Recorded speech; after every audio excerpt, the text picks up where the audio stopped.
विविध समाजातील नागरिकांमुळे शहराचा पाया रचला जातो. समाज आपल्याला एकत्र येण्याचं माध्यम प्रदान करतो.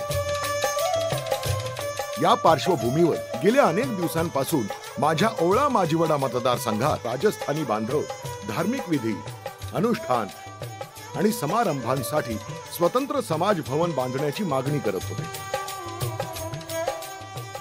मांडलेला मुद्दा लक्षात घेत आणि सामाजिक एकात्मता कायम ठेवण्याच्या निर्धारानं माझ्या ओळा माजिवडा मतदारसंघात पोखरण रोड नंबर 2 येथील रौनक ग्रुपच्या सुविधा भूखंडावर महाराणा प्रताप भवनाचं बांधकाम लवकरच सुरू होणार आहे.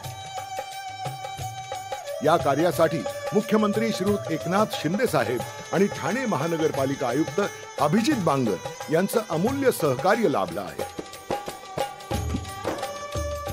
राजस्थानी समाजातील माझे बांधव आता या भव्य वास्तूमध्ये आपले धार्मिक कार्य आणि समारंभ निश्चिंतपणे करू शकतील. माझ्या संकल्पनेनं असंच उत्तम समाज कार्य पूर्ण होवो यासाठी आपले आशीर्वाद आणि स्नेह माझ्यावर असाच असू द्या.